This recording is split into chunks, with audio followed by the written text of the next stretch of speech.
दरम्यान शेतकरी आंदोलनाची पुढची दिशा निश्चित करण्यासाठी शेतकऱ्यांची एक नवी सुकाणू समिती स्थापन करण्यात आली आहे आणि विशेष बाब म्हणजे या आंदोलनातील नावांवरती नजर टाकली, या सदस्यांवरती नजर टाकली तर ज्येष्ठ शेतकरी नेते शरद जोशी यांच्या शिष्यांचाच यामध्ये प्रामुख्याने भरणा आहे।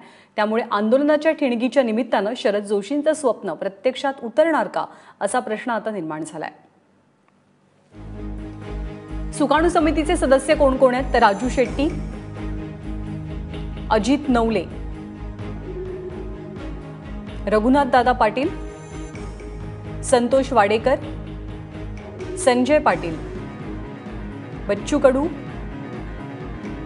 विजय जावंधिया, राजू देसले, गणेश काका जगताप, चंद्रकांत बनकर, एकनाथ बनकर, शिवाजी नाना नानखिले, डॉक्टर बुधाजीराव मुळीक, डॉक्टर गिरीधर पाटील, गणेश कदम या सर्वांची सुकाणू समिती आहे, ज्यामध्ये करण गायकर आणि इतर यांचाही समावेश आहे।